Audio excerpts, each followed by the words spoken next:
Bienvenidos a este canal de Jóvenes Peregrinando. Mi nombre es Sebastián, los saludo desde la Ciudad de México y bueno, vamos a continuar con esta serie de videos sobre temas de Torá.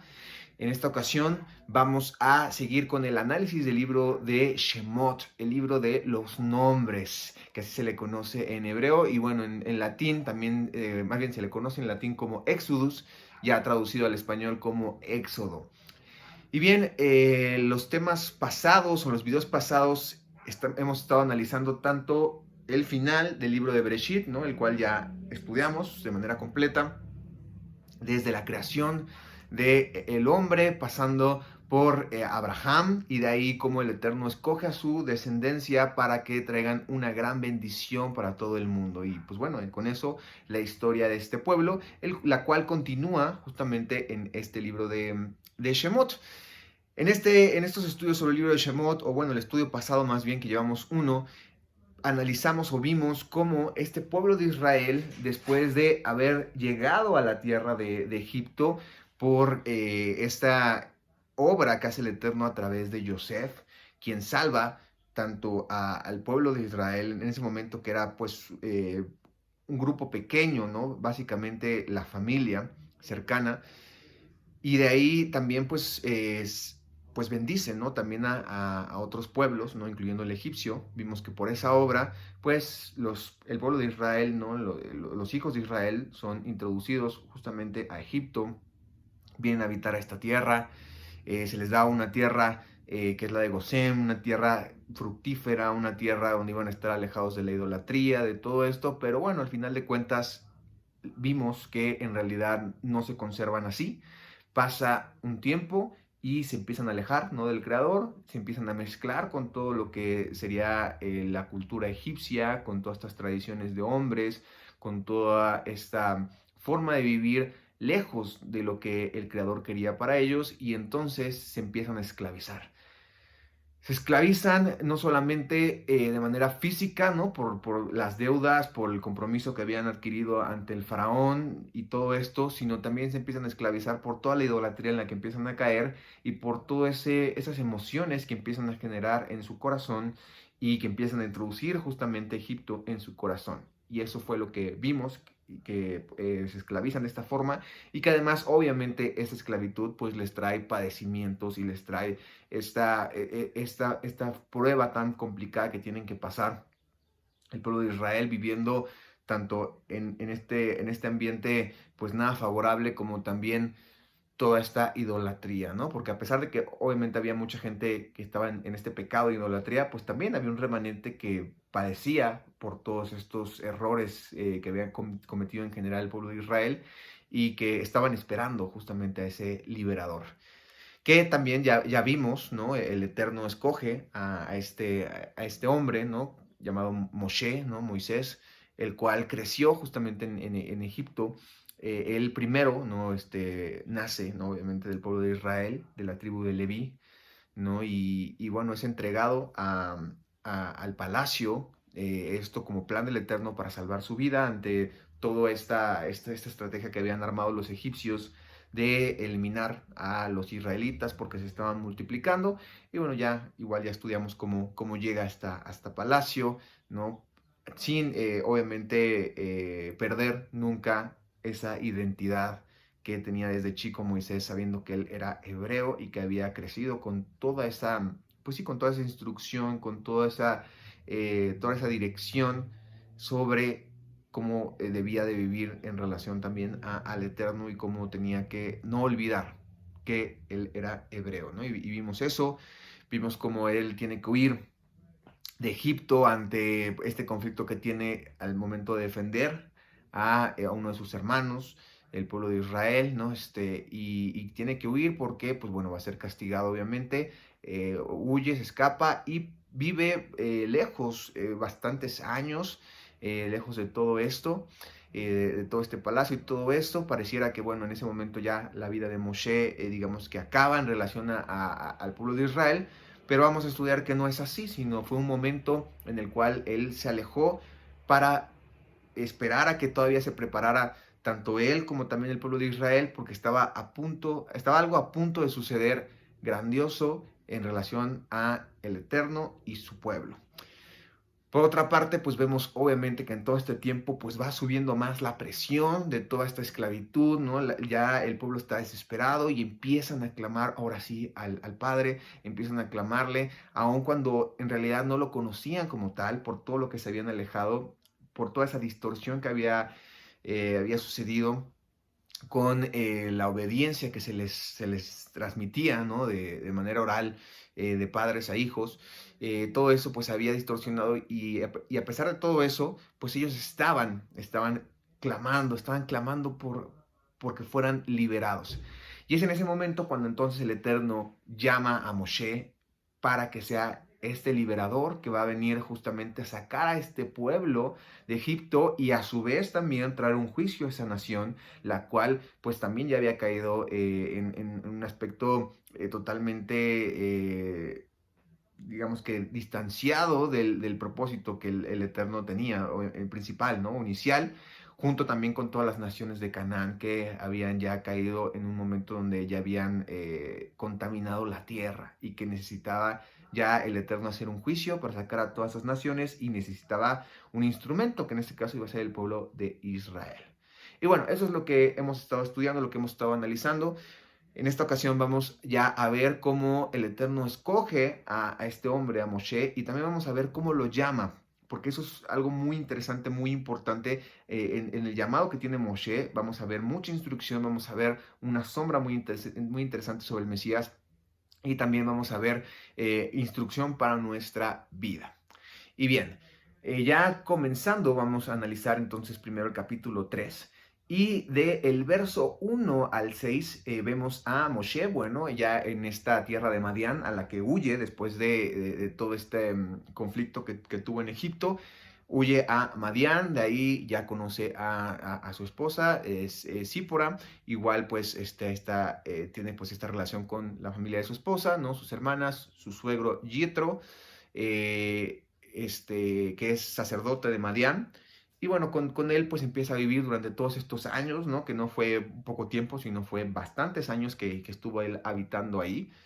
Y bueno, él toma una vida ya como pastor de ovejas, ¿no? Algo muy diferente a lo que llevaba en Egipto, ¿no? Algo muy diferente a todas esas profesiones que tenía de arquitectura, de administración dentro de Egipto, pues difieren, ¿no? Muchísimo todas esas actividades que tenía. Podríamos decir que pues cambia su vida de una manera radical y empieza a vivir de una manera totalmente distinta. Y entonces él, al momento de estar cumpliendo con esta labor de ser pastor de ovejas, que si recuerdan en videos pasados analizamos qué se refiere el ser pastor de ovejas, que también tiene ahí una figura muy interesante, que es esta función de como hijos del Creador, tenemos cada uno de nosotros de poder ser esos ministros que acercamos a otros al Padre, siguiendo a nuestro Kohen Gadol, a nuestra cabeza, a nuestra piedra angular que es Yeshua. Y que nosotros también cumplimos justamente con esa misma función que Yeshua tiene de acercarnos al Padre. Nosotros también lo hacemos con otras personas a través obviamente de Yeshua, ¿no? Los acercamos a el Padre. Y eso es a lo que se refiere con esta profesión de pastor de ovejas. Por eso es que encontramos a muchos personajes con esta profesión, como lo fue David, ¿no? El mismo Jacob, entre otros, ¿no? Que tenían esto. Porque representa justamente eso, representa este servicio al Padre de poder ayudar a otros a regresar y acercarse al Eterno, ¿no? Entonces, bueno, ya en esta parte, como vemos, está pastoreando entonces en esta zona. Y va a suceder algo muy interesante. ¿Por qué? Porque en ese momento dice que el malaj, ¿no? El mensajero del Eterno, se manifiesta como una llama de fuego en medio de una zarza. Y entonces él obviamente le da curiosidad a esto a Moshe porque era algo que no había visto antes. A pesar de que él conocía, a pesar de que probablemente vio muchas de estas cosas en Egipto, porque sabemos que en Egipto se manifestaban pues este aspecto igual de cosas sobrenaturales. Obviamente en Egipto de una manera errónea, dirigida por la magia y todo esto. Esto obviamente era algo totalmente consagrado, algo que venía del parte del Eterno, pero que bueno, también para Moshe había sido algo nuevo, algo que no había visto y pues obviamente le llama la atención esto, ¿no? Entonces va y dice, miren, o sea, pues al principio, pues a lo mejor y dudan, ¿no? Inclusive porque estaba en el desierto, puede haber sido un espejismo, ¿no? Entonces se acerca a ver esto y es ahí cuando escucha una voz, ¿no? Escucha una voz que le llama, una voz que le dice, Moshe, Moshe, y entonces él le dice, heme aquí. Y entonces ya empieza aquí el Eterno a hablar con él, ¿no? Y bueno, antes de avanzar, es muy importante también mencionar este aspecto del Malak del Eterno, con reconocer o saber quién es. Y bueno, sabemos que obviamente es Yeshua. Es Yeshua quien está presente en ese momento, quien está siendo este mensajero que está llevando este mensaje, valga la redundancia, a Moshe, de que se acercara justamente a eso, ¿no? Y es algo interesante porque vamos a ver que a partir de aquí va a estar mucho más presente, ¿no? Que ya lo vimos obviamente en Bereshit, pero aquí lo vamos a ver mucho más presente, inclusive después de que peca el pueblo de Israel, vamos a ver que es el ángel del Eterno quien los dirige, ¿no? El Malak del Eterno quien los dirige en su peregrinar, y es el mismo Yeshua, ¿no? Y bueno, esto es importante porque sabemos que es a través de Él, ese es el medio por el cual podemos llegar al Padre, por el cual nos acercamos primeramente. A pesar de que nosotros somos ministros y ayudamos a otros a acercarnos al Eterno, incluyéndonos a nosotros, siempre requerimos de ese medio para poder llegar al Eterno. Y bueno, continuando entonces vemos que el Eterno llama a Moshe, Moshe le responde, heme aquí. Y entonces ya el Eterno se le revela y le dice, soy el Elohim de tu padre, ¿no? Soy el Elohim de Abraham, el Elohim de Isaac, ¿no? Aquí mencionando a todos los patriarcas, ¿no? Cuando refiere a tu padre, no precisamente se refería individualmente a Amram, ¿no? Su padre biológico, sino más bien a todos, ¿no? Los que eran sus ancestros, que habían cumplido con esta función, ¿no? Igual de servicio al Eterno. Dice Isaac, ¿no? Jacob. Y bueno, entonces ahí en ese momento Moshe tiene miedo, ¿no? De mirar a Elohim, porque imagínense, pues algo que no había vivido, algo totalmente sobrenatural para todas las experiencias que él había tenido en su vida, pero algo muy impactante y algo que también tenía un aspecto muy especial, ¿no? También vemos que es otro aspecto muy, muy relevante, que le dice, quítate los calzados de tus pies para poderte acercar a esta zona, porque obviamente estaba consagrado. Sabemos que todo el aspecto de los pies refiere hacia el caminar, y aquí hablaba acerca de que se quitara toda esa estructura que él había tenido durante su caminar, que a pesar de que él sabía que era hebreo, pues obviamente él haber sido instruido en palacio, en todo eso, había dejado en él cierta influencia de pues un sistema del mundo, a pesar de que pues muy probablemente no se había contaminado como el resto de Egipto, pues tenía una perspectiva como la tenía en Egipto, por lógica de que había crecido en esa zona. Aquí a lo que refiere con este símbolo, con esta enseñanza, es quitarse toda esa estructura, ¿no? Como el mismo Pablo lo dice en la carta a los Romanos, transformaos mediante la renovación de su mente, ¿no? Y aquí cuando hablamos de la transformación de la mente, es muy importante también mencionar que no es como se enseña en la teología o los sistemas religiosos, donde te dicen que tienes que cambiarte el chip, ¿no? Y pensar una manera de prosperidad y todo eso. No, al contrario, es más bien quitarnos todo eso que el mundo nos ha clavado sobre prosperidad, sobre humanismo y todo eso, y empezar a ser esos odres nuevos que pueden recibir la palabra del Eterno sin romperse. Y a eso es también a lo que refiere con esto de que se quitara el calzado de los pies para que pudiera estar en ese lugar consagrado y lo pudiera recibir sin ser destruido, ¿no? Casi como esta figura que mencionamos de los odres, ¿no? Quitar todo eso viejo y ser algo nuevo para que pudiera resistir lo que estaba a punto el Eterno de darle, de revelarle.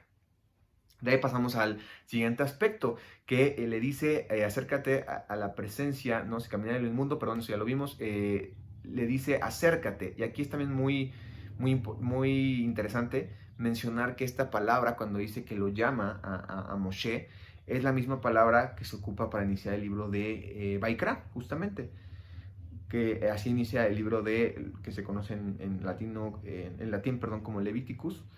Es que el Eterno quería acercarse al pueblo de Israel para decirles algo muy importante. Y en ese momento también a Moshe le quería decir algo muy importante, algo muy íntimo, que vamos a ver que es obviamente la misión que tenía el Eterno tanto para él como para el pueblo de Israel. Entonces aquí vemos que es algo muy, muy, muy importante lo que está a punto de decirle, y es por eso que tenemos que entender a qué refiere todo este mensaje que le va a dar. Por otra parte vemos que le dice, ¿no? Se le revela y le dice que es el Elohim, el poderoso de sus ancestros.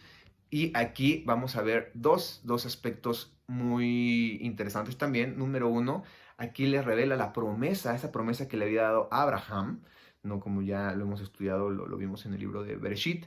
Vemos que el Eterno le dijo a Abraham que a través de su descendencia iban a venir una bendición para todas las naciones. Entonces eso le revela a Moshe para que sepa la importancia de esa misión. Y por otra parte también, cuando le dice que es el Elohim, ¿no? De su padre Abraham, Isaac, Jacob, podemos poner esto como una referencia a lo que dice Yeshua en la Buena Nueva. Lo vemos sobre todo en la Buena Nueva de Meir, cuando le contesta a los fariseos sobre, bueno, todo este grupo de fariseos, saduceos, escribas sobre la resurrección, y que le dice que el Eterno es un Elohim de vivos, porque justamente en ese momento, que es el punto de referencia que ocupa Yeshua para responderles, le está diciendo a Moshe que todavía está siendo el Elohim de ellos, ¿no? Eso quiere decir que tenemos una promesa de vida eterna. Aquellos que cumplamos, ¿no? con obediencia, que caminemos y perseveremos para poder alcanzar esa meta. Y por eso es importante esa revelación que también el Eterno le hace a Moshe, diciéndole, no solamente voy a actuar con ustedes ahorita, sino es algo que ya vengo actuando con tus ancestros y que todavía está vigente eso y que va a estar vigente para siempre porque es una promesa eterna, ¿no? Y eso obviamente nos alienta a nosotros a seguir adelante y saber que no se acaba esto en este mundo, sino que seguimos más adelante caminando en algo eterno. Y eso es importante porque nos ayuda a proseguir para poder alcanzar esa meta y saber que tenemos una promesa mayor y que no se queda justamente en lo terrenal. Porque de aquí obviamente muchos en la tradición judía pues lo toman como punto de inicio sobre pues la misión que ellos supuestamente tienen de habitar una tierra física. Pero aquí desde un inicio el Eterno le está revelando a Moshe que es algo mucho más grande que algo meramente terrenal. Continuando en los versículos del 7 al 10, ya el Eterno le dice a Moshe que vio la aflicción de su pueblo en la tierra de Egipto, que ha escuchado su clamor, y entonces ya va a descender para poder librarlos de las manos de los egipcios, pero no solamente librarlos, sino también sacarlos de esa tierra para poder llevarlos a una tierra donde fluye leche y miel y donde iban a servir al Eterno, ¿no? Y inclusive aquí hasta menciona a las diferentes tribus cananeas que había, ¿no? Cuando dice aquí el cananeo que está el eteo, el amorreo, el fereceo, el heveo, el jebuseo, ¿no? Todas estas tribus que estaban en la tierra de Canaán, y esto lo menciona, como ya lo habíamos comentado, porque la misión que tenía el pueblo de Israel no solamente era salir de Egipto y habitar la tierra, sino al momento que salían de Egipto y habitaban la tierra, iban a purificar esa tierra de todo lo que le habían contaminado estas tribus cananeas. Y le sigue diciendo, pues bueno, ha venido delante de mí, dice el clamor, ¿no? Ha venido delante de mí y también ha visto la opresión de los egipcios, ¿no? Cómo oprimen a ese pueblo. Y entonces dice, por lo tanto, ya le dice ahora sí la misión exactamente que va a tener Moshe. Te enviaré a Faraón para que saques de Egipto a mi pueblo y a los hijos de Israel. Y bien, en esta parte entonces vemos, número uno, que el Eterno ve la aflicción y escuchó el clamor. Sabemos que el Eterno nos escucha, el Eterno oye nuestras peticiones y nuestras oraciones, pero siempre y cuando vengan de un corazón circuncidado, un corazón digno, un corazón arrepentido que reconoce sus errores y que reconoce también la necesidad que tenemos del Eterno. Y número dos, que va conforme al propósito del Eterno. Y eso es importante también mencionarlo porque en los sistemas religiosos nos enseñan que debemos orar y clamar al Eterno para que se cumplan nuestras peticiones. Y no es así en realidad, más bien es forma parte obviamente, pero primero tenemos que estar en la misma sintonía que con el Eterno, siendo nosotros primero consagrados, siendo nosotros aquellos instrumentos los cuales el Eterno a través de Yeshua nos puede escuchar, y también pues, pidiendo de acuerdo a su voluntad. Y de esa manera entonces el Eterno nos puede escuchar, ¿no? Porque como lo dice Yeshua, el Eterno no escucha a las vanas oraciones por repeticiones, ¿no? Parafraseándolo un poco, no escucha eso, ¿no? Ni escucha al necio, escucha a aquel que es obediente y actúa conforme a su voluntad.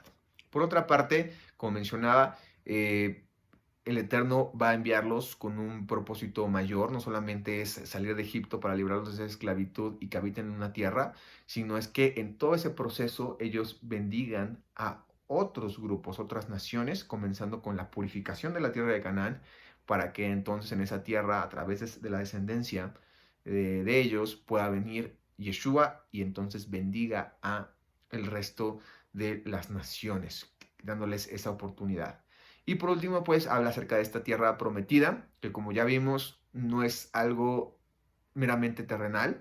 Sí, en un principio iban a tener o iban a habitar justamente en esta tierra física, pero era con un propósito mayor, para una tierra prometida, pero celestial.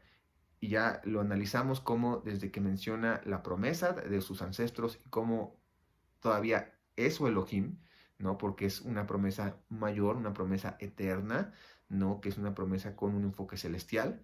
Desde ahí ya entendemos entonces que no se podía quedar ahí, sino era algo que tenía que avanzar y ser mucho mayor. Continuando del 11 al 18, entonces aquí ya vemos la respuesta de Moshe, ¿no? Y le dice, ¿quién soy yo para que vaya a Faraón y saque de Egipto a los hijos de Israel? ¿No? Imagínense, él obviamente nunca había estado en realidad como alguien del pueblo de Israel viviendo ahí, al contrario, había vivido, podríamos decirlo, entre lujos, ¿no? Había vivido en palacio, en un estatus muy diferente a lo que había vivido, y además también ya había estado lejos muchos años después de que sucedió todo esto en Egipto, de lo que le acusaron y tuvo que huir. Entonces, pues obviamente él no se sentía digno, ¿no? De cumplir con esa misión, ni se sentía probablemente apto, ¿no? Ni capaz. Y esto nos puede pasar a muchos, ¿no? Muchos de nosotros, inclusive vemos a más personajes en la escritura como Jeremías, que también le sucedió algo muy similar, ¿no? Como más personajes, ¿no? Que igual no se sienten dignos de poder llevar ese mensaje o cumplir esa misión. Y con eso podemos aprender, número uno, que es bueno, sí, por una parte, reconocerlo, ¿no? De saber que no es por nosotros, saber que nosotros en realidad no somos dignos, pero también no quedarnos con eso, sino más bien avanzar con el Eterno. Porque ¿qué pasa cuando no nos sentimos dignos o no nos sentimos seguros? Podemos caer en cierta debilidad que nos lleva a esconder eso, ¿no? Y esto es como la parábola que dice Yeshua sobre los talentos. Muchas veces nos va a dar miedo y queremos ocultarlo en nuestra vida, este servicio, y, y eso no nos permite avanzar. Tenemos que al contrario sacar ese talento y no solamente sacarlo, sino multiplicarlo, ¿no? Entonces, pues bueno, sabemos que vamos a tener a lo mejor inseguridad, sabemos que vamos a tener dudas, inclusive vamos a tener miedo, y eso es algo normal. Inclusive hasta es algo bueno porque nos ayuda a reconocer nuestro estatus humano y saber que no es por nosotros. El problema es cuando nos quedamos ahí, ¿no? Tenemos que más bien avanzar y obedecer. Y también como otra parábola que vemos que dice Yeshua, ser como esos hijos que a pesar de que tal vez en un inicio digamos que no, al final de cuentas cumplamos y nos esforcemos para poder lograrlo y no sea al contrario, que probablemente digamos que sí en un inicio y al final de cuentas no lo hagamos. Entonces eso es importante también. Y bueno, entonces ya le responde el Eterno cuando le dice Moshe, ¿quién soy yo? Entonces el Eterno le responde y dice, ve porque yo estaré contigo y esto te será por señal de que yo te he enviado. Cuando hayas sacado a Egipto a mi pueblo, serviréis a Elohim sobre este monte, ¿no? Y aquí obviamente le estaba anunciando lo que iba a pasar con esta entrega. Y también ahí, perdón, es importante porque nos ayuda a saber que el servicio tiene que ver con el cumplir los mandamientos y los mandamientos tienen que ver con el cumplir con un servicio al Padre. Es algo que va de la mano. Entonces, ahí no solamente es servir por servir, sino es servir por obedecer, y tampoco es obedecer por obedecer, sino es obedecer para poder servir al Eterno. Bueno, le continúa diciendo el eterno Moshe, dice aquí, yo llego a los hijos de Israel y les digo, el Elohim de vuestros padres me ha enviado a vosotros. Si ellos me preguntan, no, perdón, Moshe le dice al eterno, dice, yo pues cumplo con esto que me estás diciendo. Y si ellos me preguntan, ¿cuál es tu nombre? ¿Quién me está enviando? ¿Qué les digo, no? Entonces ya el Eterno le responde, el Yuhei Bajei, ¿no? El yo soy el que soy, ¿no? Le vas a decir a los hijos de Israel, yo soy, me envió a vosotros, y además Elohim le dijo a Moshe, así dirás a los hijos de Israel, el Eterno, el Elohim de vuestros padres, el Elohim de Abraham, de Isaac, de Jacob, me ha enviado a vosotros, y este es mi nombre para siempre, con el que me recordarán por todos los siglos, ¿no? Este aspecto también es esencial, porque aquí ya es cuando por primera vez en la Torá se menciona al Eterno o él se nombra, ¿no? Como justamente el Eterno. Anteriormente, a pesar de que probablemente sí haya esta parte del Eterno, pues sabemos que fue Moshe obviamente que lo escribió. Y por eso, muy probablemente antes en el libro de Bereshit se mencionaba igual como el Eterno, pero en realidad aquí es cuando se revela por primera vez como el Eterno, como aquel que fue, que es y que será. Y esto es importante porque también tiene que ver con la promesa eterna, ¿no? Tiene que ver con algo completo y algo totalmente entero.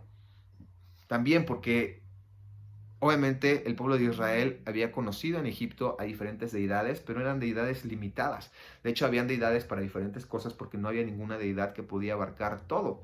Al contrario, tenía que haber miles de deidades sobre el río Nilo, sobre la cosecha, sobre los animales, sobre la arena, sobre diferentes cosas, porque no había un poderoso que pudiera abarcar todo. Y aquí el Eterno, al momento de revelar esto, les está diciendo, yo soy con quien van a estar ustedes completos, no van a necesitar estar con uno, con otro y así, ¿no? Y aparte con deidades que ni siquiera les traen una verdadera bendición, sino los hacen vivir justamente en esta tierra corrompida, ¿no? Entonces, más bien aquí el Eterno se les revela y le dice, yo soy aquel con el que van a estar ustedes completos y de una manera eterna, ¿no? Con una promesa viva para siempre, ¿no? Y por eso también aquí les vuelve a recordar sobre que Él es Elohim, el poderoso de sus padres, porque aún está vigente eso y ellos estaban en ese momento obviamente esperando a que viniera Yeshua para resucitar, pero ya tenían la promesa de esa salvación eterna. Y bueno, continuando dice entonces, reúne a los ancianos de Israel y diles que el Eterno, vuestro Elohim, el Elohim de vuestros padres, perdón, y ya le repite esto, me apareció diciendo, es verdad, os he visitado y he visto que es lo que les hacen en Egipto. Y entonces ya les dice aquí la misión, yo los sacaré de esta aflicción de Egipto a la tierra del cananeo, del Eteo, aquí le voy a repetir, o más bien le repite, las tribus, ¿no? Aquí metiéndoles bien la idea de que iban a venir a habitar y hacer este juicio para esas naciones. Y también iban a recibir bendición, ¿no? Porque dice aquí es donde van a estar van a estar en esta tierra donde fluye leche y miel. Y oirán tu voz entonces, irás tú y los ancianos de Israel al rey de Egipto y le diréis, el eterno Elohim de los hebreos nos ha encontrado, por tanto, nosotros iremos ahora caminando 3 días por el desierto para que ofrezcamos servicio al eterno vuestro Elohim, ¿no? Entonces, bien, como ya vimos, Moshe no se sentía digno y esto nos lleva a saber que nosotros probablemente tampoco nos sintamos dignos y que no tiene nada de malo, nos ayuda a reconocer nuestro estatus, pero lo malo es quedarnos ahí y no avanzar. Más bien tenemos que avanzar y confiar en el Eterno, en la misión que nos ha otorgado. Por otra parte, vimos el nombre del Eterno, ¿no? Y era importante que supieran esto y que les enviara esto, número uno, para Egipto, que sepan quién es el verdadero poderoso, porque eso también les va a ayudar a darles una lección justamente a Egipto y saber que no es por ellos, que ellos no son los que controlan. Y esto es algo muy similar a lo que pasó con Nabucodonosor, ¿no? Cuando se convierte en bestia y que Daniel le dice, ¿no? Esto es para que sepas, ¿no? Quién en verdad es el poderoso y quién tiene toda esta autoridad que no era por Nabucodonosor. Pues también aquí en Egipto es algo muy similar, que el pueblo de Egipto supiera que no era por ellos, que no era por Faraón, sino era todo por el Eterno que estaba permitiendo eso. Y por otra parte, pues a Israel para que supieran la promesa y también la misión que ellos tenían. Por eso era importante que supieran el nombre del Eterno, porque con eso obviamente iban a conocer la condición, iban a conocer la promesa y el propósito que tenían para ellos. Y por otra parte, todo este mensaje era para reafirmar su servicio, el juicio que iban a tener hacia el resto de las naciones, y empezando con Egipto y sus vidas, y por último, con todo eso, la bendición que también iban a tener para todos esos pueblos hasta hoy en nuestros días. Siguiendo del 19 al 22, ¿no? Le dice, mas yo sé, perdón, que el rey de Egipto no os dejará ir, sino por mano fuerte. Pero yo extenderé mi mano y heriré a Egipto con todas mis maravillas que haré en él. Y entonces os dejará ir. Y yo daré a este pueblo gracia, a favor, en los ojos de los egipcios, para cuando salgas no vayáis con las manos vacías, sino que pedirá cada mujer a su vecina y a su huésped alhajas, platas. Y bueno, aquí está diciendo que básicamente le está avisando que Faraón obviamente no va a ceder, al contrario, se va a endurecer su corazón, y ese mismo endurecimiento de su corazón va a ser utilizado para traer juicio para Egipto y bendición para el pueblo de Israel. Y también eso pasa, a final de cuentas, hoy en día, poniendo en nuestro contexto quién sería Egipto, sabemos que es el mundo, y sabemos que el mundo no nos va a dejar ir, ¿no? Al contrario, nos va a poner más trabas, nos va a poner más tentaciones, nos va a poner más obstáculos para alejarnos del Eterno, pero el mismo Elohim, el mismo Creador, va a utilizar todo eso para traer juicio a las naciones y para nosotros traernos bendición, para avanzar, fortalecernos, y como lo vemos en el Sermón del Monte, ¿no? En Mateo 5, traer las verdaderas bendiciones para nuestras vidas, que a pesar de que padezcamos, el Eterno nos va a consolar, a pesar de que seamos perseguidos, ¿no? El Eterno nos va a bendecir justamente con eso. Y por último, pues nos va a dar un galardón grande en los lugares celestiales si permanecemos y proseguimos para alcanzar esa meta.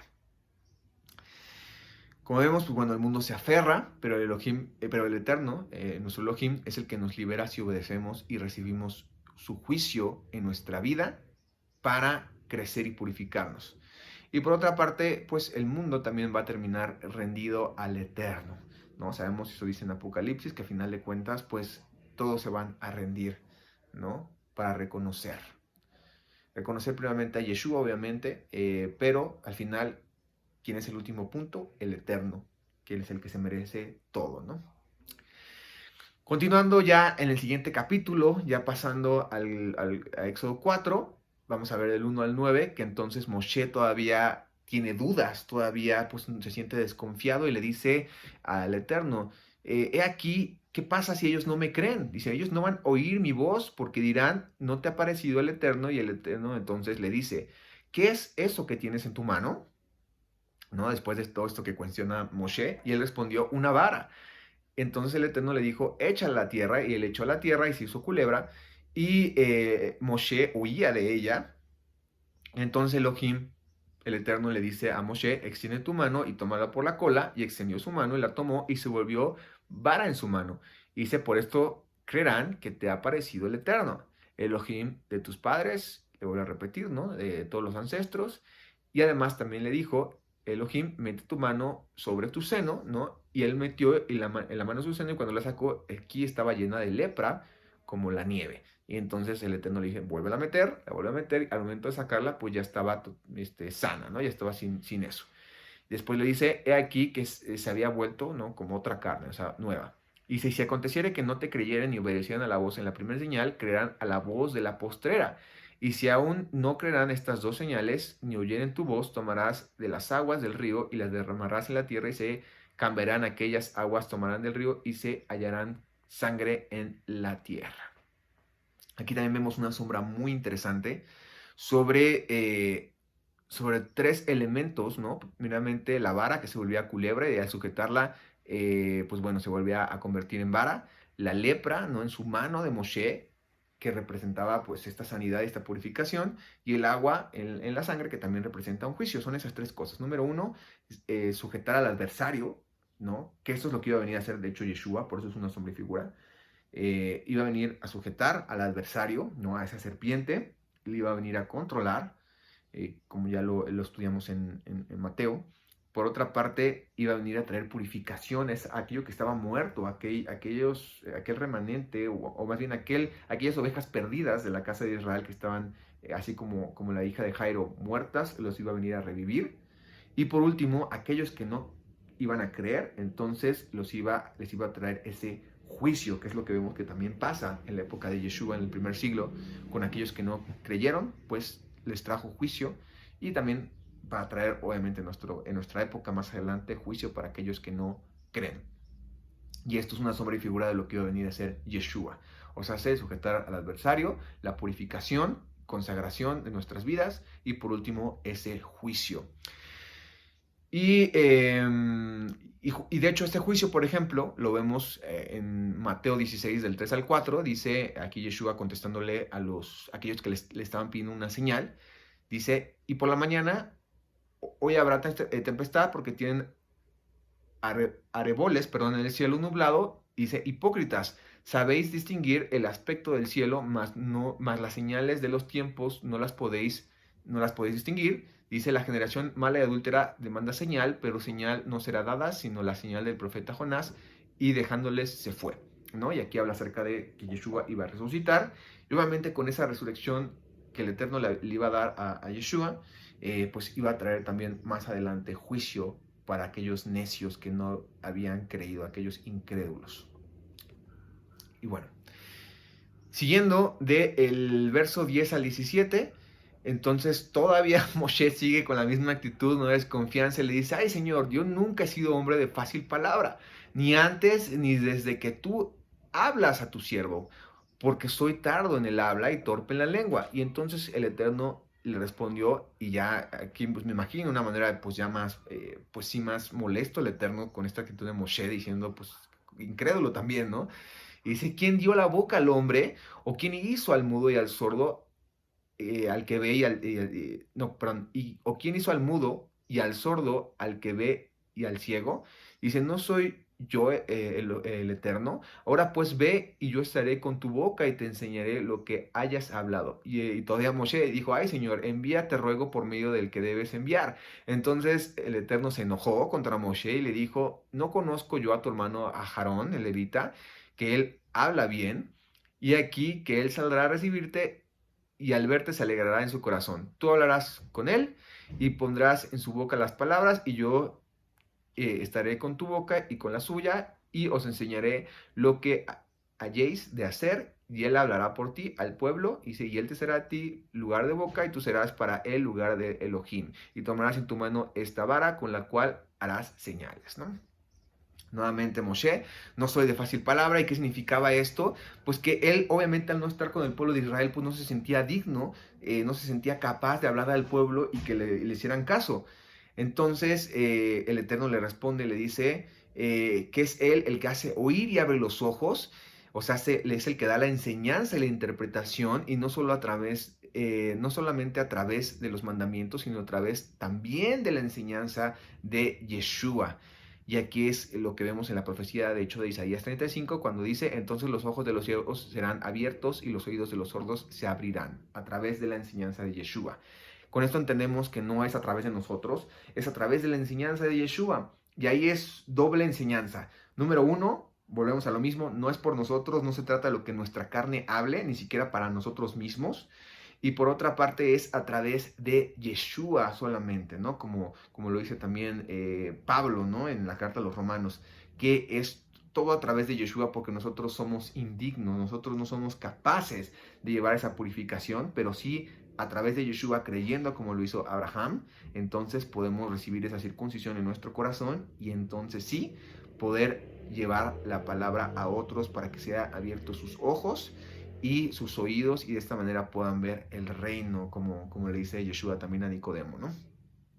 Y bueno, por otra parte, vemos que el Eterno le da a Aarón como intermediario con el pueblo. Aquí vemos la sombra del papel del Cohen Hagadol. Y también vemos que el Eterno habla nuestro lenguaje porque quiere que conozcamos el suyo, ¿no? Y aquí no quiere decir, como lo toman en contexto los sistemas religiosos, que inclusive hasta muchos ya hablan con groserías, y que o con vulgaridades, con ese tipo de cosas, como poniendo de pretexto que tenemos que de alguna forma llegar a aquellos que están en las calles y todo eso. No, no es así. Más bien se trata de que el Eterno nos da esas señales, esas alegorías a través de ciertas cosas que entendemos, para que entonces podamos nosotros comprender así su reino. Porque imagínense, su reino es algo muy complejo, y si no nos diera a través de eso y a través de la enseñanza de Yeshua, entonces no lo pudiéramos entender. Y eso es lo que pasó, de hecho, en el pueblo de Israel. El pueblo de Israel no comprendía correctamente la Torá, y por eso trajo a Yeshua, y por eso también vemos que está en la sombra de Aarón, porque a través de Yeshua, quien se convirtió en hombre, pudo acercarse a nosotros y enseñarnos de una manera que pudiéramos comprender para cumplir correctamente los mandamientos, como fue desde un inicio, y entonces ahora sí regresar al Padre sin liturgia, sin tradiciones y ninguna cosa que haya sido añadida por el hombre. Continuando del 18 al 23, entonces dice que Moshe, así fue Moshe, y volviendo con su suegro Yetro, le dijo: iré ahora y volveré a mis hermanos que están en Egipto para ver si aún viven. Y entonces Yetro le dijo a Moshe: ve en paz. Dijo también el Eterno a Moshe en Madián: ve y vuélvete y ve a Egipto, porque han muerto todos los que procuran tu muerte. Aquí ya le está diciendo, ya no está el faraón que quería matarte, ya puedes regresar de manera tranquila. Entonces Moshe tomó a su mujer, sus hijos, y los puso sobre un asno, volvió a la tierra de Egipto. Tomó también Moshe, dice, la vara de Elohim en su mano, y dijo el Eterno a Moisés: cuando cuando hayas regresado a Egipto, mira que hagas delante de Faraón todas las maravillas que he puesto en tus manos, pero yo endureceré su corazón, de modo que no dejaré ir al pueblo. Y dirás a Faraón: el Eterno ha dicho así: Israel es mi hijo, mi primogénito. Ya te he dicho que dejes ir a mi hijo para que me sirva, mas no has querido dejarlo ir. He aquí, yo voy a matar a tu hijo, tu primogénito, ¿no? Y bueno, es una profecía muy fuerte también que vamos a estudiar. Primeramente vemos que Moisés regresa a Egipto. Primero le dice el Eterno: lleva esas maravillas, ¿no? Hablaba acerca de estos milagros. Y aquí es importante resaltar cuáles son los verdaderos milagros, porque desde aquí vemos los milagros, ¿no? Cuando se habla acerca de milagros, nosotros, bueno, el sistema religioso luego se dirigen hacia el Brit Hadashah, y ponen a Yeshua, o ponen los milagros de Yeshua como si fueran los únicos que hay en la Biblia, y no es así, hay más milagros. Y esto no es para obviamente poner menos a Yeshua, no, al contrario, es para exaltar todo lo que está haciendo, pero sí es para entender que los milagros no tienen que ver con algo solamente sobrenatural, sino es con algo sí sobrenatural, pero que genera un cambio en nuestra vida, porque estos son los verdaderos milagros. Hoy, ¿con qué nos encontramos? Hoy nos encontramos con lugares donde sí hacen milagros y enderezan, ¿no?, a lo mejor los huesos, o sanan ciertas heridas, quitan ciertas enfermedades, pero la gente sigue siendo igual, sigue estando en la misma idolatría, siguen estando en los mismos pecados, en todo eso, y de nada les sirve haber tenido ese milagro, y por ende ese milagro es falso. Un verdadero milagro es aquel que nos lleva al servicio al Eterno. Por eso aquí el Eterno le recalca a Moshe que haga esos milagros, porque es lo que iba a representar ese propósito del Eterno a través de estos fenómenos, ¿no?, sobrenaturales, que iban a llevar al pueblo de Israel a servir al Eterno. Y con eso reconocemos que es un verdadero milagro. Y que pasa lo mismo en la época de Yeshua.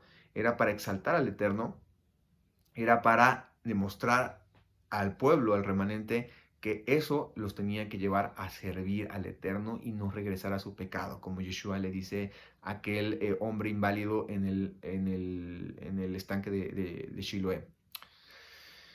Y bueno, también dice que con el corazón endurecido, su corazón va a estar endurecido, aún con los milagros. Y esto es lo que también pasa en la época del pueblo en la época de Yeshua, ¿no? Los fariseos, aún viendo los milagros, pues su corazón sigue endurecido y no hacen caso, ¿no? De hecho, vamos a ver que este corazón endurecido lo vuelve a nombrar el Eterno más adelante, y lo menciona de hecho con el mismo pueblo de Israel, ¿no? En Éxodo 32, del 9 al 10, dice: dijo más el Eterno a Moshe: yo he visto a este pueblo, que por cierto es pueblo de dura cerviz. Ahora pues déjame que se encienda mi ira en ellos y los consuma, y de ti yo haré una nación grande. También en Hechos 7:51, aquí en la defensa que hace Estefanos, ¿no?, Esteban, contra el Sanedrín, les dice a ellos, les dice, tomando obviamente este verso de Éxodo, dice, duros de cerviz e incircuncisos de corazón y de oídos, vosotros resistís siempre al Ruach Kodesh como vuestros padres, así también vosotros, ¿no? Y aquí vemos que no solamente iba a ser Faraón el que tuviera el corazón endurecido, sino también el mismo pueblo de Israel. Inclusive nosotros como gentiles añadidos también podemos caer en ese estatus. Entonces tenemos que tener mucho cuidado de, a pesar de que a lo mejor tengamos los milagros del Eterno, no creer en ellos, ¿no? Sino más bien creer a través de esos verdaderos milagros en nuestra vida y circuncidar nuestro corazón para no estar con esa dura cerviz. Por último, en esta parte vemos esta cuestión del primogénito. Sabemos que el primogénito representa la promesa y la consagración, ¿no? El servicio.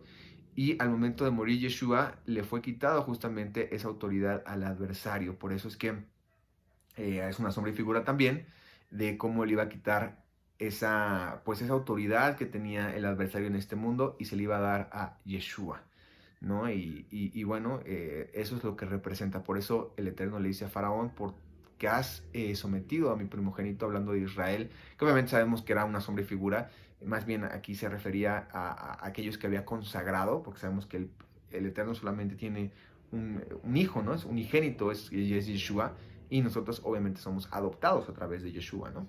Pero bueno, aquí lo que representa es justo eso, ¿no? Representa cómo se le iba a quitar esa autoridad a Satanás, ¿no? A este sistema, y se le iba a dar a Yeshua, para que entonces después viniera a ser destruido todo este sistema, ya con Yeshua reinando, y entonces ya Yeshua después le regresará toda esa autoridad y todo ese poder al Eterno. Y bueno, llegamos a esta última parte del verso 24 al 31, y aquí encontramos un hecho un poco medio extraño dentro de la vida de Moshe, algo que todavía no se llega a saber al 100% lo que significa, pero podemos llegar a tener cierta idea o ciertas conclusiones de acuerdo a lo que comentan, ¿no? En el estudio de esta parte de la Torah, ¿no?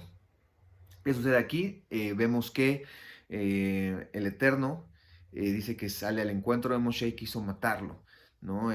Moshe había salido ya de Madián, había tomado a su esposa junto con sus hijos, después de las instrucciones que le había dado el Eterno, y se encontraba en el camino cuando sucede esto. Después vemos que Séfora, su esposa, toma un pedernal, ¿no? Estas piedras muy filosas, corta, ¿no? El prepucio de su hijo, y de esta manera lo avienta a los pies y dice que ahora es esposa de sangre, ¿no? Y en ese momento, pues Moshe no pierde la vida, ¿no? Por este acto que hace Sípora.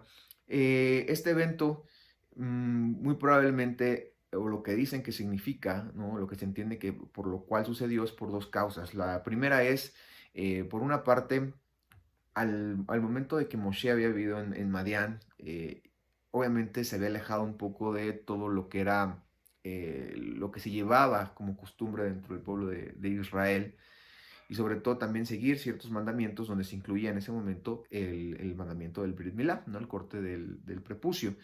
Y en este caso no llevaba una comunicación, se entiende, con su esposa de una manera pues eficaz para poder llevar ese mandamiento y obedecer al Eterno. Entonces por eso el Eterno atenta contra su vida para hacerle ver, ¿no? La importancia de estar dentro de la misma sintonía en la obediencia. Y esto produce justamente que su esposa haga este acto y entonces se pueda unir al pueblo de Israel, justamente con este pacto del corte, al momento de estar obedeciendo y estar cumpliendo con lo que el Eterno le había mandado justamente a Abraham, del pueblo de Israel. Que claro, aquí es importante mencionar que esto no quiere decir que lo hagamos hoy en día esto, porque como ya, bueno, como sabemos, ¿no? Y como lo ha hecho Saulo de Tarso en sus cartas, ¿no? Ya hemos analizado también lo que enseña Yeshua y todo eso. En realidad lo que necesitamos circuncidar es nuestro corazón. En ese momento, pues bueno, se llevaba de esa manera, pero hoy sabemos que más bien es nuestro corazón el que tiene que ser circuncidado, ¿no? Porque de aquí se toman obviamente los rabinos para decir que es un mandamiento, y si no el Eterno va a atentar contra nuestra vida, y pues bueno, no es así, ¿no? Para empezar tendría que ser de esa manera, con un pedernal, tendría que ser pues con el santuario, ¿no? Con todo esto para que se hiciera de una manera correcta, lo cual hoy en día no tenemos.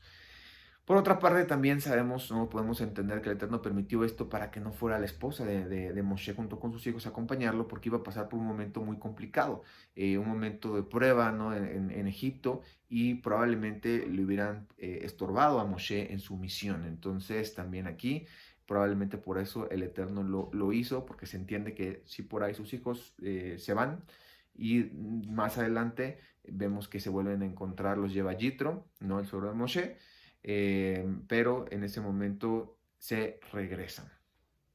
Continuando, por último, ya vemos el encuentro de Moshe a Aarón, vemos que hacen lo que el Eterno les manda, muestran las señales al pueblo y el pueblo cree, ¿no? Creen todas estas señales de acuerdo a lo que el Eterno había dicho, ¿no? Y de esta manera vemos la importancia de obedecer, ¿no? Al Eterno, obviamente, y ver que, pues, al final de cuentas es a través de su poder, a través de los milagros, cómo se va a revelar su propósito, ¿no? Y milagros que no precisamente tienen que ver, digamos, con todas estas maravillas, ¿no? Hoy en nuestro contexto, porque esto no, ya no sucede, pero sí el milagro del cambio en nuestra vida, de hacer ese teshuvah hacia el Padre. Así va a revelar su poder en nuestras vidas. Porque obviamente, a pesar de esos milagros, hubo gente que no creyó, al igual que en la época de Yeshua, también con los milagros de Yeshua hubo gente que no creyó. Y así como dice en la parábola del rico y Lázaro, pues ahí tenemos la escritura, con lo cual nos podemos guiar y no necesitamos principalmente algo sobrenatural para creer, sino lo que necesitamos es la fe que viene por el oír la palabra del Eterno. Ya como conclusión, número 1, vemos que el llamado al Eterno tiene que ver con servirle, con consagrarnos, y ese servicio, esa consagración nos va a llevar hacia una salvación a través de Yeshua, pero también a través de limpiar nuestras vestiduras para poder tener acceso a ese árbol de vida. Esto quiere decir que somos llamados a ser libres, pero somos llamados a ser libres no para vivir una manera, digamos, de manera deliberada, no para seguir viviendo en Egipto, sino para salir de Egipto, que hoy en nuestros días sería el mundo, y de esta manera servirle al Eterno en espíritu y en verdad, como dice Yeshua, ya no en un templo, sino nosotros siendo esas piedras vivas parte de un templo espiritual. Y obviamente sin traer fuego extraño, o sea, hacerlo el servicio de una manera correcta.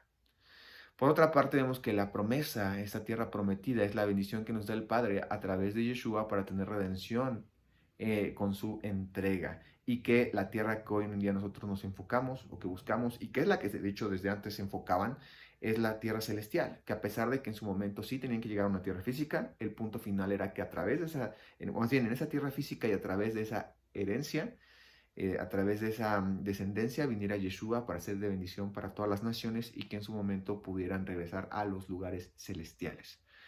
Entonces tenemos que poner nuestros ojos en lo celestial, quitando a Egipto del corazón para ver las cosas que el Eterno tiene para nosotros en su voluntad. Y aquellos que no creen, como en esa época, que hubo algunos que no creyeron en la época de Yeshua, pues va a ser por su duro corazón y serán quitados de la promesa para ser llevados a juicio, así como Faraón y su primogénito. Por lo cual no necesitamos milagros para creer, sino una verdadera fe basada en el estudio de la palabra y también en la enseñanza de Yeshua. Y también no solamente creer por creer, sino creer demostrándolo con acciones, y acciones que traigan bendición, que tampoco se trate de obedecer por obedecer, sino que esa obediencia conlleve una bendición para nuestra vida y la vida de los demás. Y bueno, con esto llegamos ya al fin de este video. Les agradezco que se hayan tomado el tiempo de haberlo visto. Y bueno, también les invitamos a que nos escriban acá abajo en la sección de comentarios sus dudas, preguntas, sugerencias, y de igual manera les pedimos que nos puedan ayudar con un like para que este video se posicione. Y bueno, nos estamos viendo en la próxima. Que tengan un bendecido día. Hasta luego. Cuídense.